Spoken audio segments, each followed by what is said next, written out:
Todos, en algún momento de nuestra vida, hemos sido una persona sin experiencia laboral.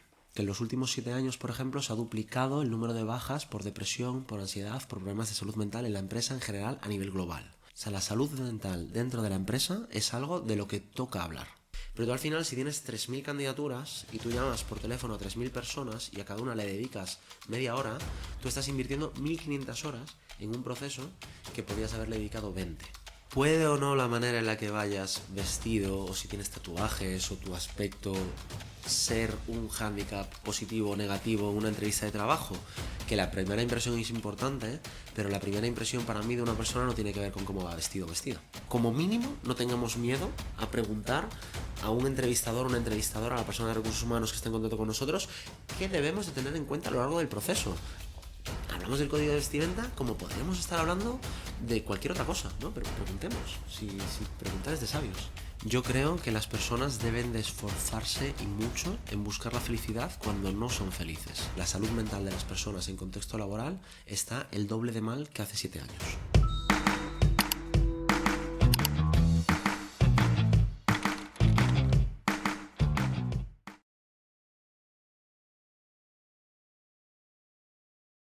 Muy buenas a todos. Hoy tenemos el gran honor de presentar aquí a David Garrote, que es Senior Manager de tanto personas como de cultura de Lidl, aunque creo que él se va a presentar muchísimo mejor que lo hago yo, la verdad. Así que encantado de tenerte aquí, David. El gusto es mío, Ovidio, muchas gracias por la invitación.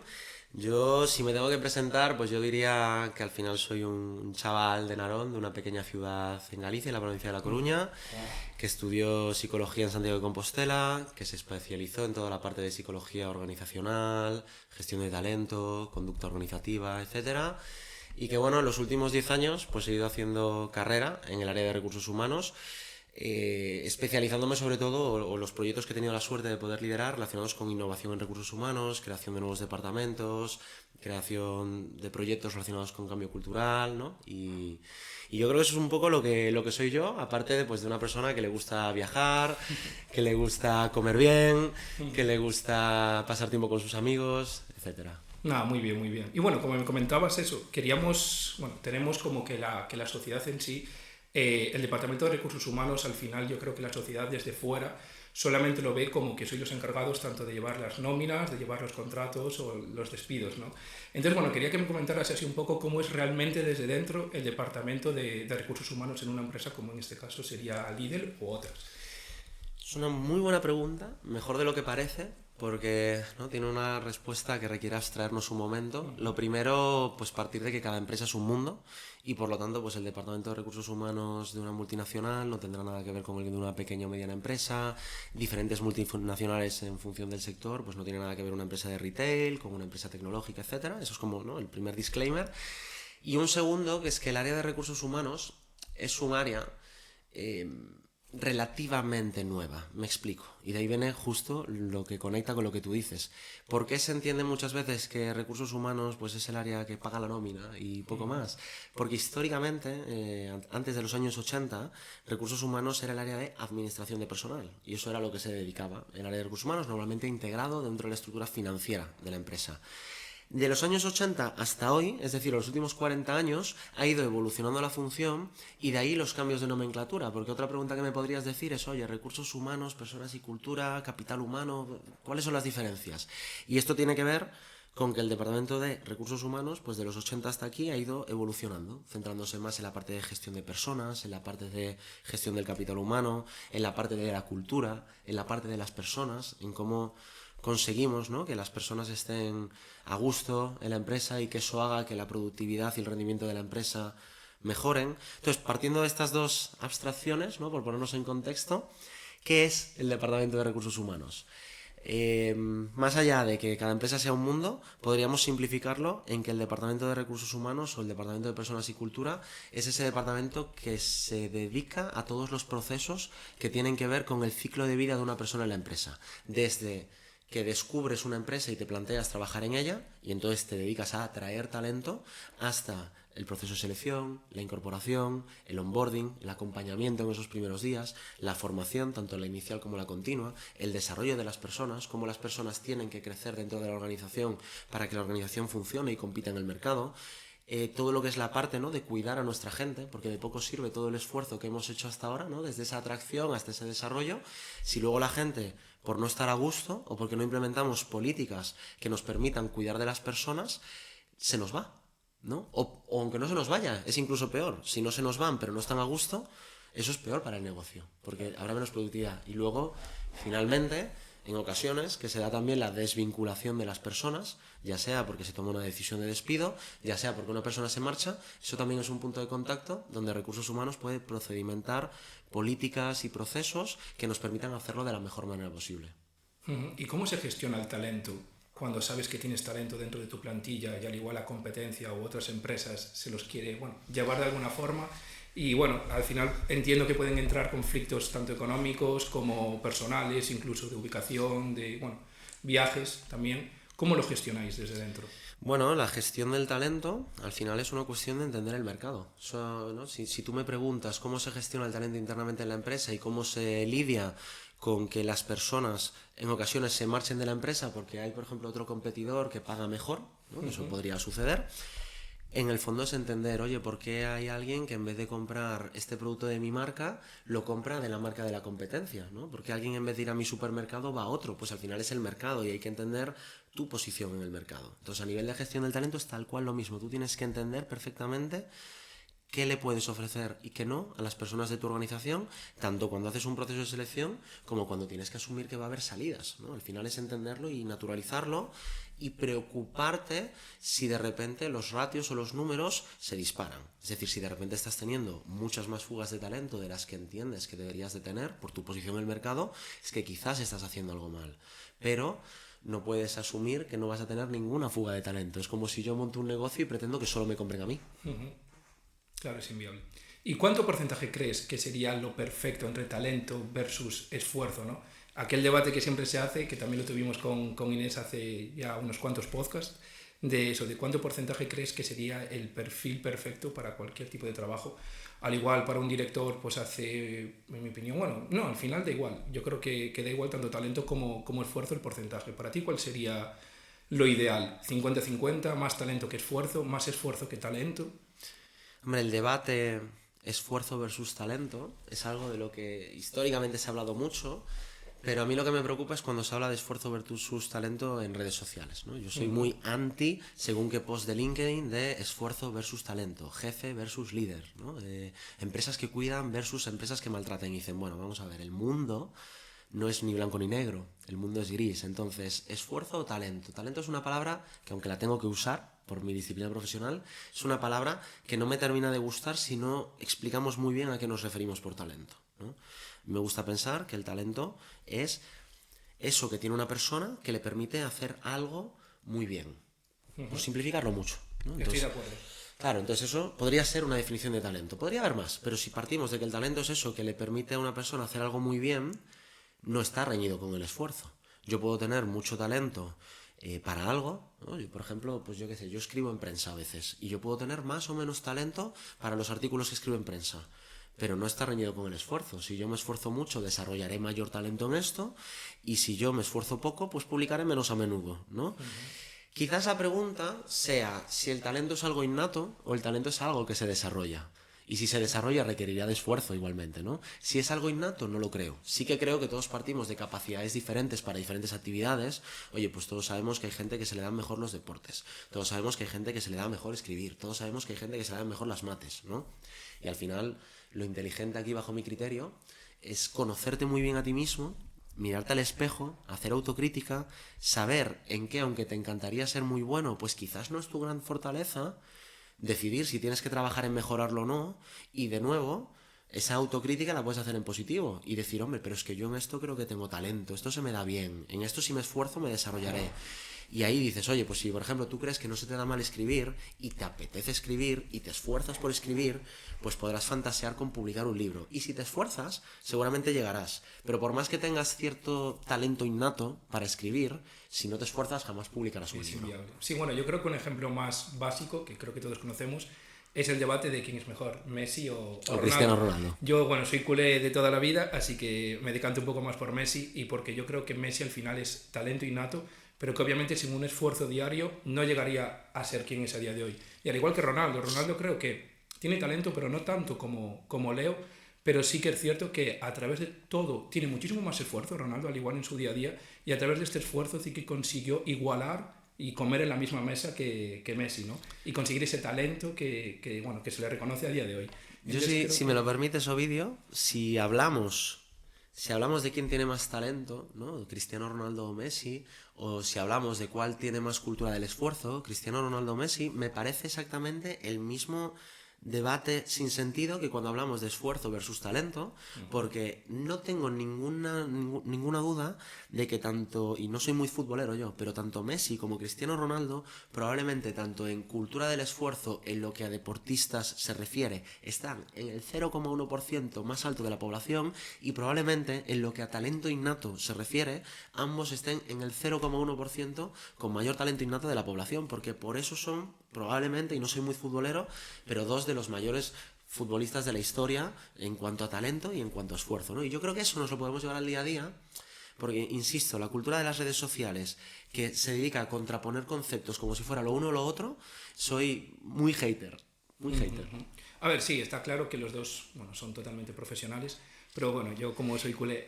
Y a partir de ahí te doy la razón, ¿eh? Que yo creo que lo de Messi, por lo que mis amigos futboleros me dicen y por lo que yo puedo ver sin ser yo muy futbolero, opino, probablemente ronda más lo de es que no entiendo cómo lo hace, y lo de Cristiano, pese a que ni tú ni yo seríamos capaces de hacerlo, y ahí está su talento innato, podemos pensar, hombre, pero no, con mucho esfuerzo se puede llegar ahí, tal, pese a que igualmente, ¿no? Pues para ser el máximo goleador histórico de la Champions, eso no llega con esfuerzo. Ahí hay algo que era innato, tío. Y seguramente ni Messi ni Cristiano, en otros campos, yo qué sé, pues seguramente ninguno de ellos hubieran llegado a ser el mejor pintor de la historia. Y ahí vamos a lo que decía yo, ¿no? De entender muy bien cuáles son tus talentos innatos y esforzarte por potenciarlos. Soy un firme defensor de que es el camino hacia el éxito. Sí, sí, totalmente. Es más, yo creo que es decir, yo creo que la suerte existe, pero no hasta el punto de que tú tienes un destino y depende de la suerte, ¿no? Yo creo que a través del esfuerzo consigues ese objetivo que quieres o esa suerte que se puede decir, has llegado aquí por suerte. No, no. Hay un esfuerzo previo que tú no sabes lo que yo he hecho en mi día a día y que ahora, claro, con la recompensa o con la victoria, ahora dices, no, no, ha sido suerte. Yo creo que es totalmente contrario. Una vez un viejo mentor mío me dijo una frase que me acuñó como propia, pero en su día me la dijeron, que es que la suerte al final es una cuestión de estar preparado cuando llega la oportunidad. Entonces la suerte, ¿qué es? ¿No? La suerte quizás sea una cuestión de esforzarse, de esfuerzo, porque tú sabes que en algún momento pasarán oportunidades. A todos nos pasan por delante alguna oportunidad. Y si tú estabas preparado cuando pasaba la oportunidad adecuada, pues otros dirán que has tenido suerte. Y yo a ellos siempre les respondo, y esta frase sí que es como muy mía, es mi estado de WhatsApp. Mi estado de WhatsApp pone, pues haberlo hecho tú, ¿no? Que si era tan fácil, haberlo hecho tú. Tal cual, estoy totalmente de acuerdo. Y luego queríamos preguntarte también, tanto Carolina como yo, que vemos que, bueno, que sí que es cierto que desde fuera lo que, bueno, cuando buscas trabajo, etcétera, etcétera, lo único que encuentras es solicitudes de LinkedIn que aparecen de forma mágica, pero nunca se sabe el proceso interno dentro de una empresa. Es decir, nosotros lo que entendemos es que tanto la empresa como el director, jefe, etcétera, etcétera, o cualquier departamento dice, pues necesitamos un puesto X para, bueno, esta actividad, lo que sea, hablan con recursos humanos para que vosotros comencéis a hacer todo el proceso de selección, etcétera, etcétera. ¿Cómo se gestiona eso dentro de una empresa? Cosa que muchas personas desconocemos y solamente vemos la típica solicitud en LinkedIn que luego rezamos para ver si hay el feedback positivo de vuelta. Es una muy buena pregunta, ¿vale? Si, ¿no? Al final no eres el primero que me pregunta cómo funciona internamente un proceso de selección dentro de la empresa, ¿no? Porque es verdad que, como tú bien me decías antes, mucha gente cree que recursos humanos solo son nóminas y otra gente cree que son nóminas y selección, ¿no? O sea, siempre es como el siguiente paso que se ve. Porque es normal, ¿no? La selección es la parte de recursos humanos que más en contacto está con toda la sociedad. Porque todo el mundo en un momento u otro pasa por un proceso de selección y por lo tanto es un punto de contacto que tiene con la gente de recursos humanos. No todo el mundo pasa, pues por ejemplo, por tener contacto con esa persona que está velando, por ejemplo, por el clima laboral, ¿no? Que a lo mejor esos son otro tipo de proyectos que es menos visible, pero todo el mundo tiene en algún momento una entrevista con alguien de recursos humanos. Lo cual pues hace que parezca que recursos humanos en la parte de selección solo hay héroes o villanos, ¿no? Es quien me ayuda, o sea, quien yo siento que me está ayudando a conseguir un trabajo, que es la persona que hace su trabajo de criba de selección y te propone para incorporarte, es un héroe, ¿no? Es una persona que me dio una oportunidad, y quien me rechaza es un villano o es una villana, ¿no? Y al final solo es una persona que está haciendo su trabajo. ¿Cómo funciona el área de selección dentro de una empresa? De nuevo, depende. Somos gallegos los dos y nos encanta decir depende, pero depende de la empresa. Igualmente, normalmente, de lo que se encarga el área de selección es tanto de hacer un primer buen análisis de dónde hay que publicar las ofertas o de dónde puede estar ese talento que quieras atraer a tu organización. Oye, pues yo tengo que ir a universidades a dar charlas porque ese tipo de talento junior lo tengo que atraer, o tengo que publicar en ciertas plataformas de empleo esta oferta, o tengo que hacer búsqueda directa en LinkedIn y contactaré directamente con estos perfiles súper especialistas que voy a ir a hacer lo que se llama búsqueda directa. Eso es como lo primero que tiene que hacer el área de selección, es un trabajo de campo, de investigación. Luego hay una segunda parte que es el trabajo de criba. Tú, si publicas una oferta, tú tienes una vacante y puedes tener 3.000 inscritos por una vacante, o 4.000, o 5.000, o los que sean, o 200, da igual. Tienes que hacer un trabajo de criba, porque tú al final solo tienes una posición abierta. Entonces, muchas veces es habitual que candidatos y candidatas se quejen de me inscribí en una oferta y ni siquiera me llamaron. Y dices, bueno, pero no tiene que ver contigo, o sea, no te martirices. Es que si había 3.000 inscritos y después de cribar 200 perfiles, la persona a cargo de la selección ya ha encontrado 10 que pudieran encajar, su deber es de esos 10 hacer, pues por ejemplo, 5 llamadas telefónicas, y si de esos 5 ya hay 3 candidatos que podrían encajar, pues pasarlos al cliente final para una entrevista final con el área que va a incorporar. Esto, que puede parecerle injusto a mucha gente, en el fondo es un proceso lógico de negocio, ¿no? A mí me encantaría, yo hace muchos años que no hago procesos de selección, porque desde que he ido llevando pues proyectos, me he dedicado a otras cosas dentro de recursos humanos. Desde que soy manager, pues normalmente alguien en el equipo de selección, cuando yo he tenido que incorporar a alguien, me lo ha buscado, ¿no? Pero tú al final, si tienes 3.000 candidaturas y tú llamas por teléfono a 3.000 personas y a cada una le dedicas media hora, tú estás invirtiendo 1.500 horas en un proceso que podías haberle dedicado 20. Y obviamente las empresas se mueven por el negocio, y aunque recursos humanos tiene esa dualidad de ser área de personas y velamos por cuidar a las personas, no podemos perder de vista que nuestros procesos tienen que estar optimizados para ser rentables, ¿no?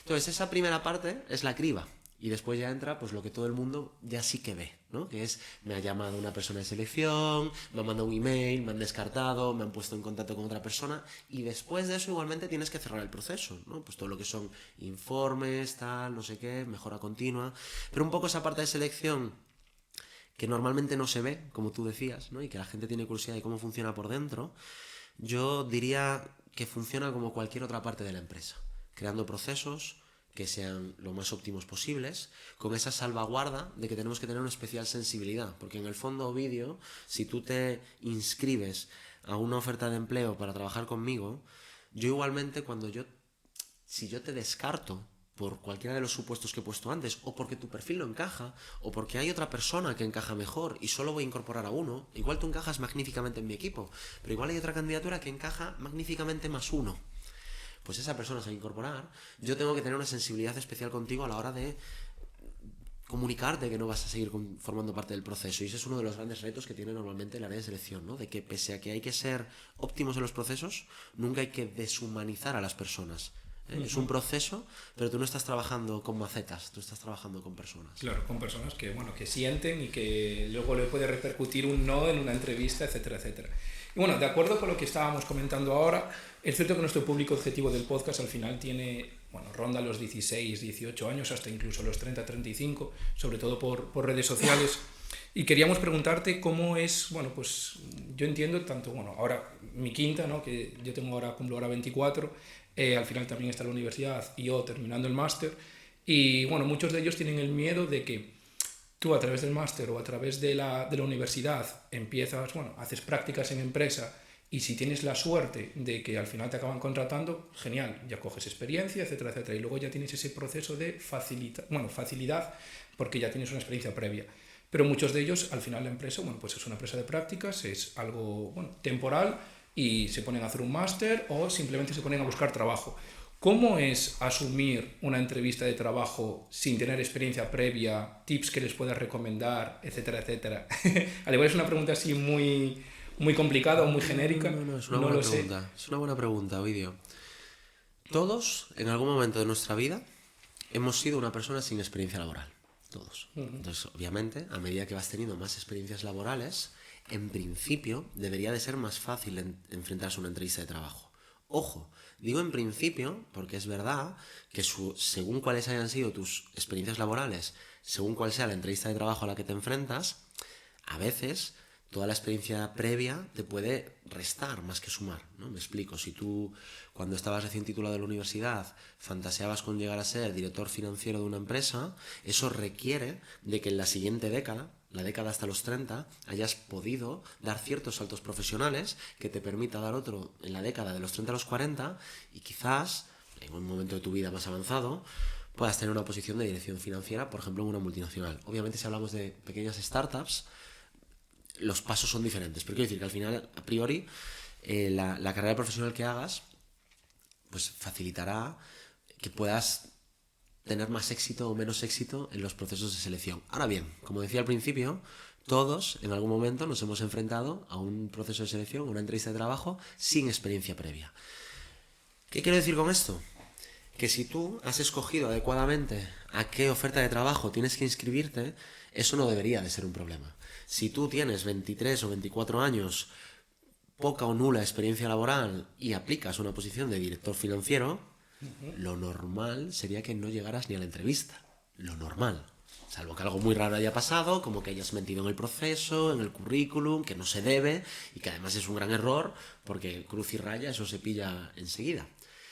Pero si estás aplicando una posición en la que a priori podría encajar, que tengas poca o nula experiencia laboral, entonces tú tienes que asumir que lo que tienes que buscar dentro de ti son otras cosas que poner en valor, ¿vale? ¿Por qué? Porque el resto de competidores, el resto de personas que están aplicando a esa oferta de trabajo, también tendrán poca o nula experiencia laboral. Pero es que la persona que te va a entrevistar asume que tú vas a tener poca o nula entrevista laboral. O sea, poca o nula experiencia laboral. Entonces, ¿tú qué cosas puedes poner en valor? Pues mira, por ejemplo, Vídeo, tú que eres joven y sí que sé que ya tienes cierta experiencia, pero igualmente es poca por edad. Quiero decir, me has dicho que tienes 23 años Bueno, para 24. cumplo ahora 24. Casi 24. Aunque haces ya cosas muy chulas y aunque tienes ya cierta experiencia laboral, pues obviamente no tienes una década de experiencia en tu campo, que es algo que podrías poner en valor. Pero, por ejemplo, este podcast que estás grabando requiere de que hayas desarrollado unos aprendizajes y unos conocimientos que puedes poner en valor, ¿no? Por poner un ejemplo, o otros proyectos en los que puedas haber estado vinculado. Una persona que no ha hecho este tipo de proyectos, pero que a lo mejor ha jugado una década a balonmano, pues igual puede ponerlo en valor, pues para demostrar que sabe de cosas como trabajo en equipo, sentido de pertenencia, etcétera. Nunca sobredimensionando esas experiencias. Yo creo que la humildad durante toda nuestra vida laboral es algo que nos tiene que acompañar, pero especialmente cuando empezamos. Yo a veces cuando entrevisto a perfiles más junior, a veces cuando buscas un junior, un estudiante en prácticas o lo que sea, para incorporar a tu equipo, tú ya vas predispuesto a ver qué puede poner en valor. Yo no me espero que esa persona tenga 5 años de experiencia, si tiene 20 o 21 años, obviamente. Pero bueno, quieres saber qué ha hecho, qué inquietudes. Oye, durante la carrera, ¿qué has hecho? ¿No? ¿Qué puedes poner en valor? ¿Qué no? Antes de la carrera incluso. O, oye, ahora que ya has terminado la carrera y el máster, aunque aún no estás trabajando, ¿qué estás haciendo? Porque si estás en casa jugando a la Xbox, yo juego a la Xbox en casa, pero hago más cosas, ¿no? Entonces, ¿qué estás haciendo? Aquí, aunque tu pregunta es muy buena, ¿no? De cómo puedes enfrentarte, que es poniendo en valor otras cosas, yo creo que la pregunta más adecuada es ¿cómo puedes prepararte para que cuando llegue el momento de la entrevista no te pille aquí a pie cambiado? Hablábamos hace un rato sobre qué es más importante, esfuerzo o talento. Yo digo, una persona talentosa sin esfuerzo, ¿no? Una persona con cierta habilidad natural para algo pero que no se ha esforzado, va a llegar a esa primera entrevista de trabajo y no va a tener nada que poner en valor. Y a lo mejor podría ser un excelente trabajador o trabajadora porque aprendería. Pero si en los años previos te has preocupado de intentar adquirir experiencias a través de algo que no sea profesional, podríamos estar hablando de hacer voluntariados, podríamos estar hablando de hacer proyectos propios, que este podcast podría ser un ejemplo, pero podríamos hablar de otros, podríamos estar hablando de una persona, alguien que quiere trabajar de periodista y no tiene experiencia trabajando como periodista, pero durante toda la carrera se ha abierto un blog y ha estado escribiendo sus propios artículos uno al mes. O sea, es que tampoco digo que tengamos tenemos que conciliar nuestra vida personal y profesional siempre durante nuestra carrera profesional y ya antes de ella. Pero tenemos que asumir que estamos en un mercado donde si tú pretendes tener más posibilidades que otras personas, tienes que dar un poquito más, ¿no? Tienes que esforzarte un poquito más. Y si no, tendrás las mismas posibilidades que el resto, que también está muy bien, pero entonces tendrás que entender por qué me han descartado en ese proceso de selección. Exacto. Y luego, queríamos sacar el típico TikTok de esos de 30 segundos y a ver si puedes, así de forma muy breve, sacar 5 tips que sean los mejores para poder afrontar un universitario, una persona que termina el máster, su primera entrevista laboral. Como habíamos comentado eso, cómo afrontar esa entrevista laboral en 5 pequeños tips muy básicos. Venga, voy a intentar improvisar 5 pequeños tips muy básicos para enfrentarse a una entrevista. Espero que salgan 5 y no 6 ni 4 y espero que sean acertados. 5 tips para enfrentarse a una primera entrevista laboral. Lo primero, estudiar muy bien la empresa en la cual vas a pensar si echar o no el currículum. Ya esa investigación previa antes de ello. Lo segundo, una vez te decides por aplicar una empresa, tratar de investigar todavía más a esa empresa. Lo tercero, si puedes, tratar de investigar a las personas de esa empresa con las cuales vas a tener contacto. Oye, pues la persona que te va a entrevistar, ya sabes cómo se llama, búscala en LinkedIn y mira a ver quién es dentro de la empresa. Lo cuarto, hacer un ejercicio de autoanálisis muy importante de conocerte a ti mismo para saber qué puedo y qué no puedo poner en valor y qué tipo de preguntas quizás me van a hacer y qué respondería, ¿vale? Ve preparado, haz los deberes. Y el último tip que daría, el quinto, aunque es un poco traicionero, sería: no empieces a prepararte esa entrevista cuando la tienes concertada, empieza a preparártela años antes. Sí, no, muy interesante todo, la verdad.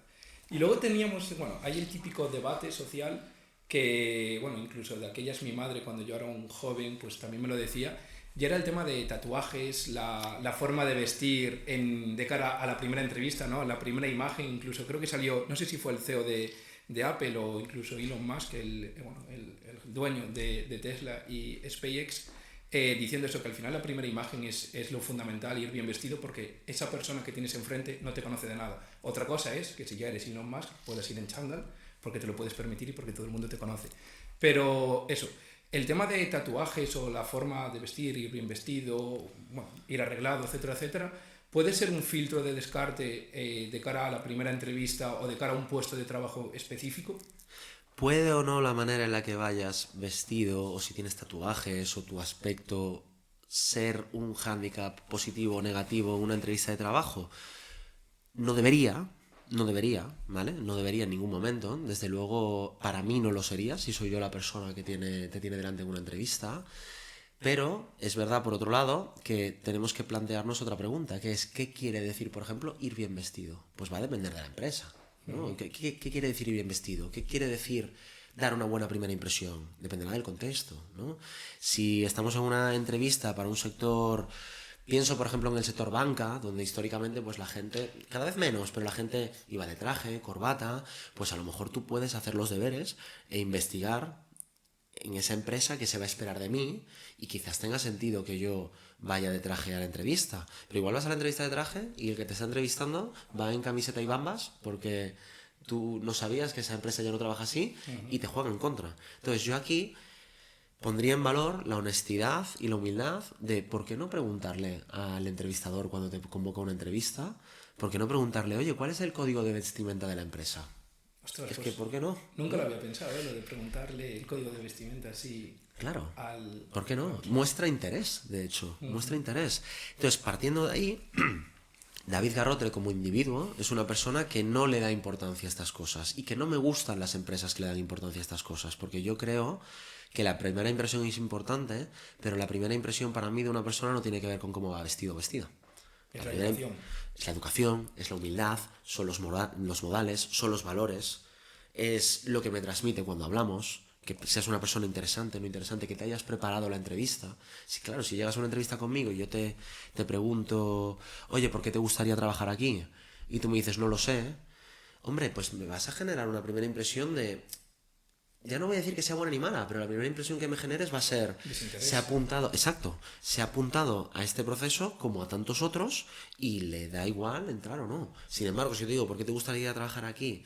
Y tú tienes una respuesta que demuestra que no solo has hecho tus deberes y que conoces la empresa, sino que te has parado a pensar por qué te gustaría entrar, qué quieres aprender, ¿no? Y dices, hombre, pues imagínate que tú quisieras trabajar conmigo, ¿no? Y me dijeras, hombre, David, pues yo, que nos hemos conocido un poco y me parece súper interesante lo que haces y me llevas 8 o 9 años y creo que podríamos trabajar juntos y yo podría aprender mucho de procesos, de recursos humanos, de cultura corporativa, de tal, de no sé qué y tal, pues me causarás una buena primera impresión. Igual yo te diré, hombre, no te pases, Ovidio, que yo al final, como te decía antes, soy un chaval de Narón, que intenta hacer las cosas lo mejor que puede, ¿no? Igual yo, que intento esforzarme por ser humilde, te respondería esa clave, pero seguro que conectaríamos. Mucho mejor que si yo te digo, hombre, Ovidio, a ti, ¿por qué te gustaría trabajar aquí? Y tú me dices, bueno, no sé, ¿qué me podéis ofrecer?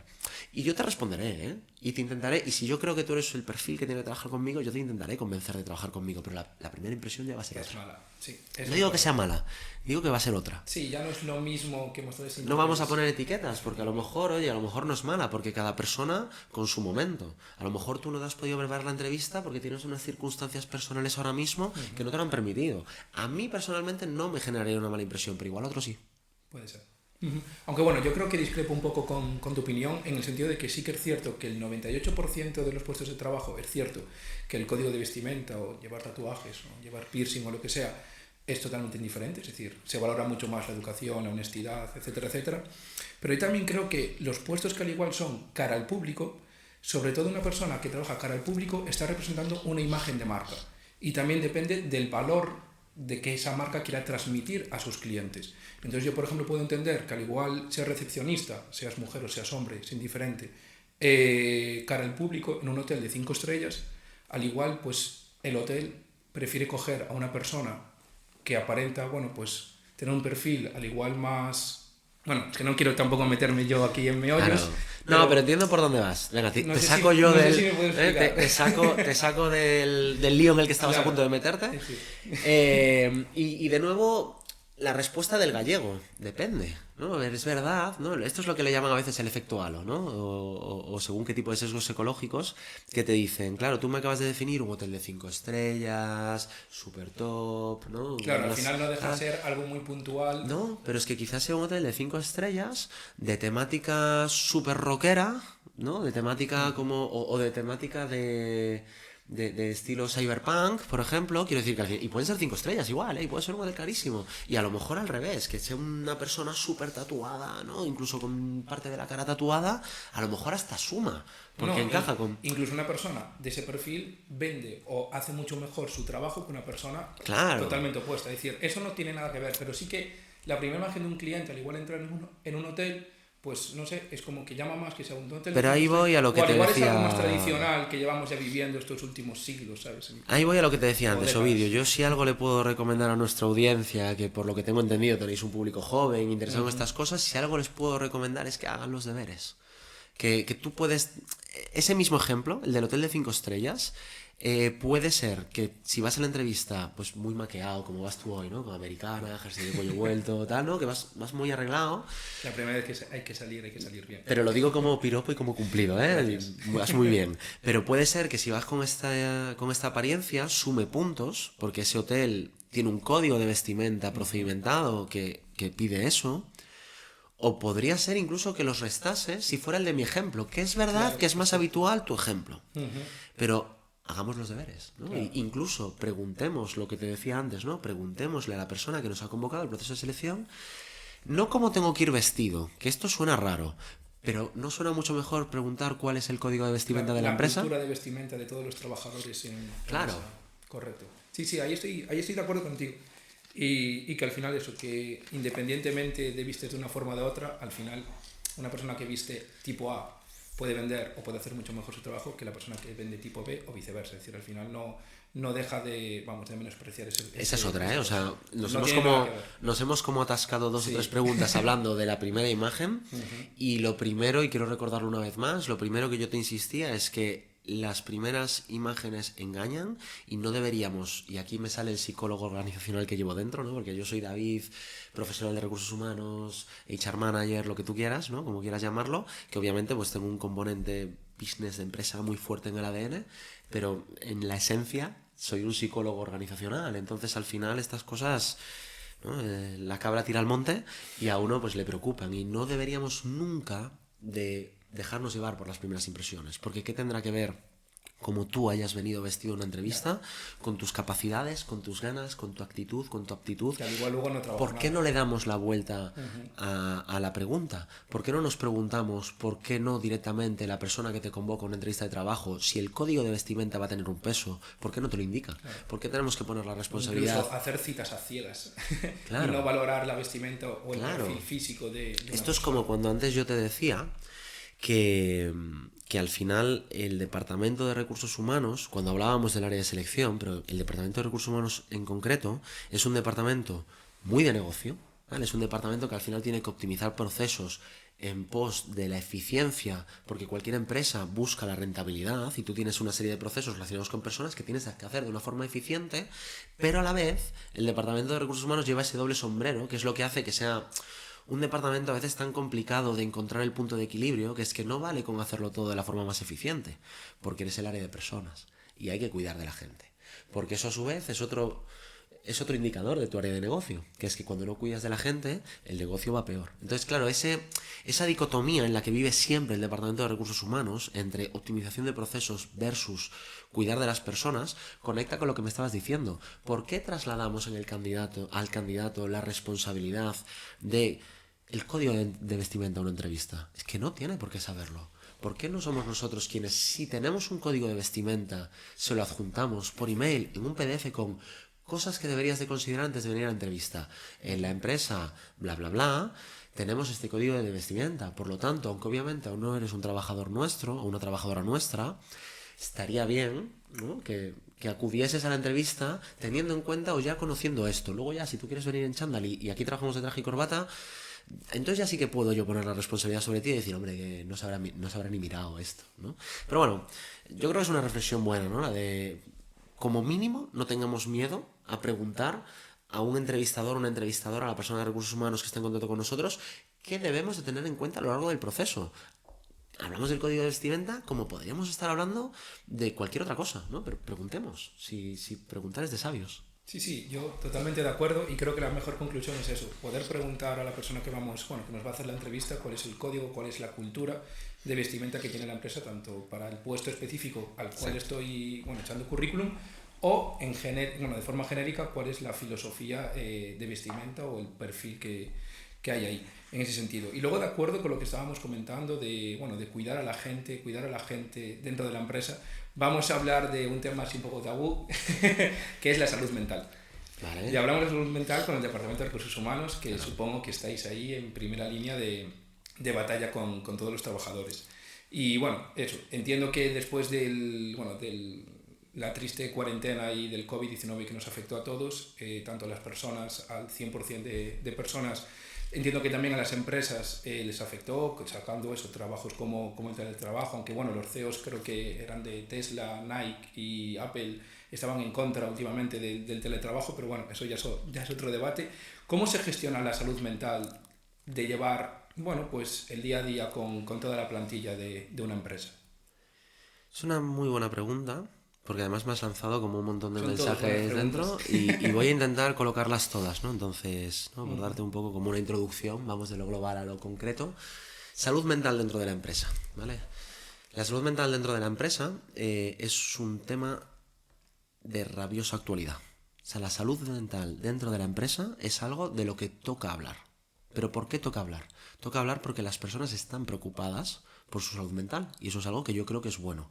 Y aquí esta respuesta te la quiero dar desde 4 o 5 perspectivas diferentes, porque yo en mi caso soy un profesional de recursos humanos, soy manager, por lo tanto soy jefe de personas, soy empleado, tengo jefes, tengo jefas, trabajo para una organización, soy psicólogo y soy ciudadano del mundo. Entonces, bajo esos 5 paraguas, dar respuesta a la vez a todas las preguntas sobre qué pasa hoy en día con la salud mental dentro de la empresa, te surgen diferentes maneras de mirar el problema, ¿no? Pero vamos entonces primero a los datos. ¿no? Porque es un tema del que además últimamente he estado leyendo e investigando bastante, porque como te digo, me preocupa desde muchos sombreros diferentes. Datos interesantes, pues que en los últimos 7 años, por ejemplo, se ha duplicado el número de bajas por depresión, por ansiedad, por problemas de salud mental en la empresa en general a nivel global. ¿Vale? Es algo que es actual. Es decir, la salud mental de las personas en contexto laboral está el doble de mal que hace 7 años. Y se habla poco de este dato. Se habla de otras cosas, pero del dato concreto se habla poco.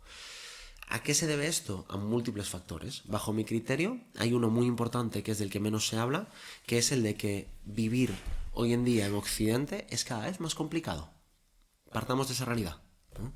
Todo el mundo sabe que hay cada vez más problemas de acceso a la vivienda, todo el mundo sabe que hay muchísima inflación, todo el mundo sabe que hay inestabilidad laboral, todo el mundo sabe que hay mucha gente con trabajos que antes no eran precarios y que por culpa de la inflación se están convirtiendo en ello. Y hay en general miedo al futuro, ¿vale? Eso es como una primera premisa mayor que yo, como ciudadano del mundo, me siento en la obligación de poner encima de la mesa. A partir de ahí, cambiamos de sombrero, ¿no? Como psicólogo y como psicólogo organizacional, a mí me preocupan especialmente las redes de apoyo. Porque si partimos de esa primera premisa, que es la premisa de es un problema estructural que tiene que ver con que vivir en Occidente es cada vez más complicado, quiere decir que es probable que no podamos tener soluciones materiales. ¿Qué son soluciones materiales? Si vivir en Occidente es cada vez más complicado, quizás las personas, trabajando bajo menos presión y con mayores salarios, podrían tener menos problemas mentales y de salud mental en el trabajo. Problema, si estructuralmente no puedes hacer esos cambios, si tu cuenta de resultados no te permite bajar presión en el trabajo y subir salarios, que eso como empresario debe de ser muy duro, porque yo el sombrero de empresario no lo tengo. Te he dado 5 sombreros, pero el de empresario no lo tengo. Pero yo quiero pensar que tú, cuando realmente sabes que hay una solución que podría dar respuesta a este problema, que es bajar un poquito la presión a nivel de exigencias de rendimiento a tu plantilla y subir un poquito los salarios, y que con eso se solucionarían muchas cosas, porque un problema como el de que se hayan duplicado las bajas por ansiedad y por depresión en los últimos 7 años es un problema como sociedad, pero es un problema en la cuenta de resultados, es un problema empresarial, ¿vale? Es un problema de negocio, es un problema que afecta al dinero, o sea, y no es frívolo decirlo así. O sea, es que puedes decirlo en la misma perspectiva que dices, pero a mí lo que más me preocupa es la salud de las personas. Pero que la salud de las personas te provoca un problema en la cuenta de resultados, suena raro decirlo, pero no es frívolo, es sencillamente una cosa es consecuencia de otra.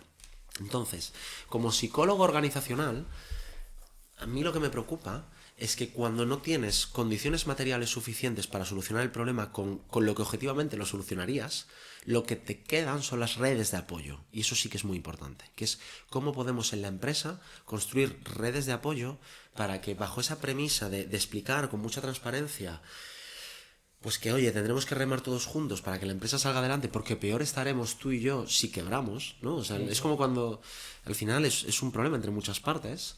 Pues entonces, desde luego hay que confiar en las personas, hay que respetar a las personas, hay que tratar bien a las personas, hay que darles el doble de transparencia para que entiendan lo que sucede, ¿no? No es lo mismo que tú estés enfadado, si yo fuera tu jefe y tú estás enfadado conmigo porque yo no te subo el sueldo y a ti te está costando dejar de compartir piso con otras 3 personas, no es lo mismo que yo directamente te diga que no, porque tú puedes pensar no me respeta, no me valora, no me entiende, a que yo sea el doble de transparente de lo que sería en tiempos de bonanza y directamente te enseñe las cifras. Que igual no puedes enseñar todas las cifras, pero puedes decir, Ovidio, tratemos de trabajar juntos para que esto sea viable, pero ahora mismo ya ves lo que hay. Y tú entonces, oye, quizás igualmente te vayas a otro trabajo donde te paguen más, que era otra pregunta que me lanzabas al principio del podcast. Quizás te vayas a otra empresa donde te paguen más, pero ni a mí me dolerá porque yo he empatizado contigo y yo entenderé tu problema y yo te he escuchado y yo sé que es que tú estabas compartiendo piso con 4 personas y que te costaba llegar a final de mes pese a ello, y yo casi tendré que aplaudirte y decirte, tío, me alegro por ti, ojalá algún día pueda traerte de vuelta con otras condiciones. Pero por otro lado, tú probablemente te vayas y pese a ello recuerdes que tenías un jefe o una jefa que te ha escuchado, que se ha preocupado por ti y que ha sido sincero y coherente contigo. Entonces, ahí tienes una primera red de apoyo, que es la de tu responsable directo, que en tiempos de crisis es fundamental. De hecho, hay otro dato que dice que el 70% de las personas que se sienten apoyados o apoyadas por sus jefes y por sus jefas tienen menos probabilidades de quemarse en el trabajo, que quemarte en el trabajo es el primer paso hacia la ansiedad laboral. Ostras, que solo con que te sientas apoyado por mí, solo con eso hay menos posibilidades de que tu salud mental esté en juego. Volvemos al sombrero de ciudadano. Es que a mí eso ya no me preocupa por la empresa. A mí eso me preocupa porque soy persona del mundo. y intento ser buena persona. Pero si me pongo el sombrero de empresa, y aquí saltamos a otros sombreros míos, ¿no? Para mí los que más pesan es que soy ciudadano del mundo y que soy psicólogo. Pero si me pongo el sombrero de jefe, que también lo soy, o lo he sido, o lo seré, si me pongo el sombrero de jefe, hombre, es que yo prefiero, me viene bien que estés mentalmente saludable. Y nunca va a ser la intencionalidad, ¿eh? Siempre va a estar por delante que yo me preocuparé genuinamente por ti. Pero es que si estás mal, es que encima es malo para los objetivos de negocio. Entonces yo tengo que cuidar de ti, ¿no? En ese aspecto. Entonces, todo este argumentario, que es denso, pero creo que es importante explicarlo así. Porque volvemos a lo mismo, estamos en tiempos complicados, donde vivir en Occidente cada vez es más complicado, y si no lo explicamos así, si no partimos de hay un problema estructural, es imposible que creemos redes de apoyo sinceras. Yo ahora hablaba de redes de apoyo de directamente el jefe con el empleado con la empleada, ¿no? El jefe con el colaborador, la jefa con su colaborador. Pero hay más redes de apoyo, tus compañeros. Tus compañeros son una red de apoyo clave. Entonces, aquí la empresa se tendrá que preocupar por velar porque haya un buen clima laboral, que es muy difícil. ¿Vale? Porque es muy difícil. Pero si hay un buen clima laboral, yo he vivido momentos en los que el trabajo te desborda y hay malas caras entre compañeros y bufidos y toxicidad. Y he vivido momentos donde el trabajo te desborda y pese a ello, ¿no? Aunque todos sabemos que va a haber que trabajar más de lo que deberíamos durante una temporada, hay risas, hay bromas, hay vamos a tomar una cerveza. Compañerismo. Hay compañerismo. Ya no solo compañerismo, ¿eh? Hay unión, hay pertenencia. Que eso va por encima del compañerismo. Compañerismo es ser buen compañero. Compañerismo es que yo no te pongo la zancadilla. Compañerismo es que te doy los buenos días. Yo voy un paso más allá, que es sentido de pertenencia, unión, ¿no? Es unión ante la adversidad, que es no solo hay compañerismo, sino que cuando el viento nos viene de cara, te cojo de la mano y nos unimos más todavía ante la adversidad. Y eso pasa porque la empresa genere ambientes que permitan que eso suceda, que de nuevo tienen que ver con la transparencia, tal, políticas y tal. Entonces, lo que más me preocupa, para responder a tu pregunta de cómo podemos resolver el problema de la salud mental en la empresa, es, por sintetizar y por cerrar ya, en primer lugar, siendo realistas, sinceros, transparentes y coherentes con lo que sucede. No podemos pretender negar la realidad. Y en segundo punto, esforzándonos por, con un análisis sincero de la realidad, establecer mecanismos que nos permitan que todo el mundo esté mejor bajo un sombrero que a mí me gustaría que fuera el humanista, que es del primero porque soy ciudadano del mundo y ya si eso después porque soy tu compañero, porque soy tu jefe, porque soy el propietario, pero primero porque soy ciudadano del mundo.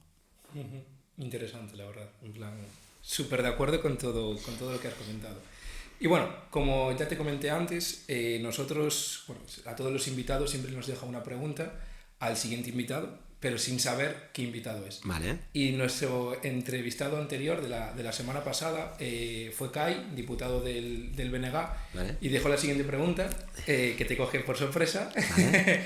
para ti. Y básicamente es, ¿con qué cosa, sea objeto, sensación, actividad, etcétera, con la que no podrías vivir? Es decir, ¿con qué cosa? A ver, obviamente con respirar, con dormir y comer, ¿vale? Pero ¿con qué hobby o con qué, bueno, no podría vivir? No podría o sea, vivir. con una sensación con la que no podría vivir. O Tengo la actividad, respuesta. por ejemplo, Kai dijo la música.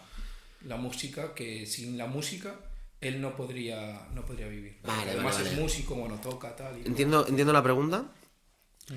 Y te voy a dar una respuesta que además he reflexionado mucho al respecto el último año y medio, 2 años sobre este tema. Yo me he dado cuenta de que sin un propósito claro, ¿vale? Y ahora explicaré a lo que me refiero, pero sin un propósito claro paso a ser muy infeliz. Si no me siento profundamente realizado, se me cae todo lo demás y paso a ser infeliz, ¿no? Y eso tiene que ver con muchas cosas, porque el propósito y el sentirte realizado no es única y exclusivamente algo relacionado con lo laboral, ¿no? También tiene que ver pues con lo familiar, ¿no? Con quién convives, con tus amigos, con tus amistades, con tu conciliación en general, pero una parte importante también tiene que ver con lo profesional, que tiene que ver con el sentirte orgulloso día a día del trabajo que estás haciendo y de que sea además algo que tengas visión de dónde quieres estar tú de aquí a 1, 2, 3, 5, 10 años. Y yo, por circunstancias personales, en estos últimos 2 años he sido consciente, ¿no? Hay frases de estas que son tan vacías como de, ¿no? Pues el dinero no da la felicidad y esta clase de cosas, pero yo soy muy consciente de cuán importante para mí es sentirme realizado, ¿no? Y yo cuando me siento realizado, yo por ejemplo me siento muy realizado cuando escribo un artículo para prensa sobre un tema que me interesa. De hecho me preguntaba sobre salud mental hace poco y escribí un artículo sobre salud mental para prensa. Yo escribiendo, publicando, recibiendo el feedback de alguien que me ha leído, me siento muy, muy realizado. Hay aspectos de mi vida profesional, de mi trabajo, que me encantan. Tengo la suerte de que mi trabajo a mí me gusta mucho. Y cuando yo me siento útil y siento que lo que estoy haciendo tiene un propósito y siento que lo que estoy haciendo merece la pena, me siento realizado y soy muy feliz. Ahora, a la que se me cae alguno de esos elementos y de repente no me gusta mi trabajo, incluso aunque sea un buen trabajo, tengo unas buenas condiciones, o no estoy a gusto con lo que hago en mi vida, cuando pierdo el propósito, cuando pierdo ese sentido de sentirse realizado, de repente mi salud mental se tambalea y entonces soy profundamente infeliz. Por lo tanto, yo no podría vivir sin propósito. ¿Crees que la gente está equivocada cuando se dice que tienes que buscar la felicidad? Yo ahí tengo una reflexión personal que la prefiero comentar yo antes. Claro. Y es básicamente que creo que la gente está equivocada. En plan, sí que estoy de acuerdo con lo que dice, de que eso, que la gente no debería de estar en busca de la felicidad, porque la felicidad no es todo, sino que uno debería de sentirse orgulloso de sí mismo, de su, bueno, de lo que está realizando, de sus estudios, de su trabajo, de sus amistades, de su círculo, de su familia, incluso de su pareja, etcétera, etcétera. ¿Por qué? Porque en los momentos donde tengas más tristeza, si tú estás orgulloso de ti mismo y de todo lo que te rodea, vas a poder remar.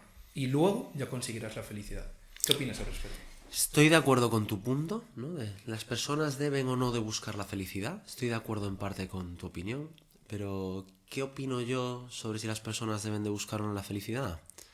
Yo creo que las personas deben de esforzarse y mucho en buscar la felicidad cuando no son felices, cuando eres infeliz, porque todo el mundo puede ser feliz y todo el mundo se merece ser feliz.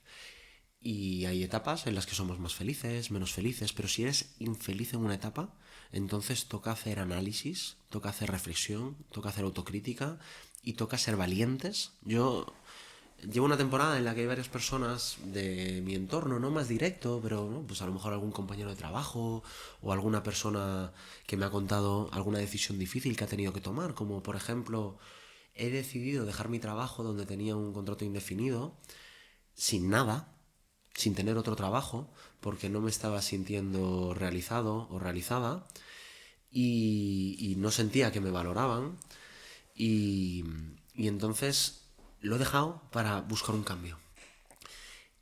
Y yo a esas personas les digo muchas veces, has sido súper valiente, ¿no? O personas, por ejemplo, que me cuentan que han decidido acudir a terapia, ¿no? Y dices, has sido muy valiente, ¿no? Personas que en un momento de ser infelices, profundamente infelices, toman una decisión difícil, que es la decisión de buscar la felicidad. Y me sale natural decirles que han sido muy valientes, porque lo veo así, ¿no? Y quizás tiene que ver con circunstancias personales mías de los últimos años, y se sorprenden, ¿no? Como que no esperan que sea lo que les digan. Pero es que es lo que creo genuinamente, que cuando tú eres infeliz tienes que buscar la felicidad y eso pasa por tomar decisiones complicadas y son momentos entonces de ser valiente, ¿no? Y estoy de acuerdo en que cuando ya eres feliz no tienes que seguir buscando la felicidad. Disfruta del momento. Esfuérzate por mejorar, por lo que quieras, ¿eh? La cultura del esfuerzo yo la defiendo a muerte, pero no busques la felicidad cuando eres feliz. Ya estás ahí. Disfruta el momento, la vida pasa rápido y ya llegarán tiempos oscuros. Pero cuando estás en esos tiempos oscuros, cuando el viento te da de cara, es momento de ser valientes y de buscar la felicidad. Efectivamente. Bueno, sí, pero sentirte orgulloso de ti mismo al final te ayuda a remar para buscar esa felicidad que al final es el objetivo final. Pero eso, yo creo que la gente como que ponerse como objetivo principal, buscar la felicidad, como que lo veo muy lejano. Yo creo que primero te tienes que sentir orgulloso de ti mismo para luego conseguir la felicidad. Es decir, no puedes buscar la felicidad. La felicidad ya aparece como un premio. De hecho, ahí si me lo permites, Ovidio, te añado una reflexión, ¿no? Sobre la importancia de sentirnos orgullosos de nosotros mismos, que es que, ¿no? Hay mucha gente que confunde la confianza en uno mismo y el estar orgulloso de uno mismo, que lo confunden con la falta de humildad o con la vanidad. Y me parece muy errado. O sea, para ser humildes hay que confiar profundamente en uno mismo, ¿no? Tú no puedes ser humilde si no tienes confianza propia, porque entonces no serás capaz de reconocer todos tus defectos y todo lo que tienes que mejorar.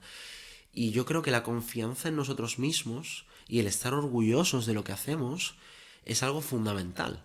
para ser feliz, para triunfar en la vida, sea lo que sea triunfar en la vida, para desarrollarnos. O sea, confiar en ti mismo y estar orgulloso es fundamental.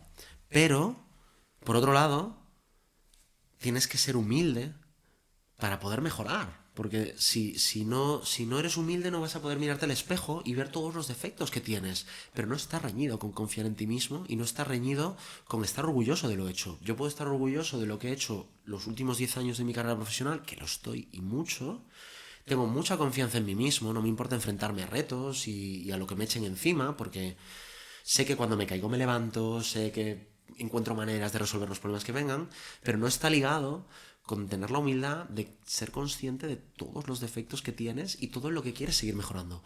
Y creo que esa es la única manera de mejorar, ser genuinamente humildes, y creo que eso pasa por estar orgullosos de nosotros mismos y tener confianza en nosotros mismos.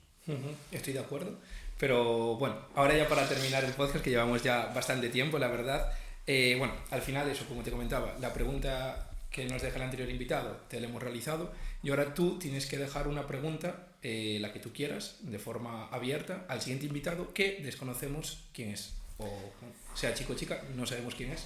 Pues la Así pregunta puede ser referido a lo que hemos hablado ahora durante el podcast o cualquier otra cosa que se te venga a la cabeza.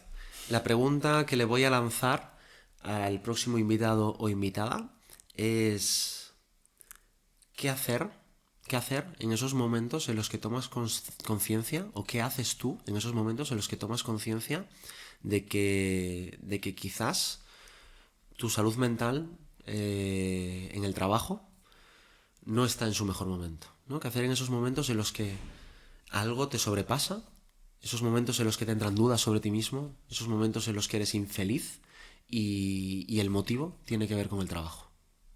Interesante, ¿eh? Una de las mejores, más emocionales. Me la has inspirado tú, Ovidio. Sí, O sea, totalmente. tiene que ver de pleno Sí, con lo que sí, me has preguntado, pero me parece una muy buena pregunta, la Sí, verdad, sí. y estaré pendiente del próximo podcast para saber a quién se lo he No lo preguntado. sabemos los dos ahora, Por eso. así que vamos viendo poco a poco. Pero bueno, ha sido un honor, totalmente un honor. El gusto ha sido mío, el honor ha sido mío, Ovidio, de verdad. Me lo he pasado muy bien. Hemos estado más o menos una horita, un poquito menos de una hora, y se me ha pasado volando. O sea, porque sé que no es hora, que yo me podría quedar otra hora más hablando contigo, así Y que yo muchas igualmente. gracias. Habrá que volverte a invitar. Cuando queráis, de aquí a unos años, y os cuento todo lo que he cambiado de opinión en algunas cosas de las que hemos hablado hoy, si queréis. Genial. Bueno, Muchas pues, gracias. hasta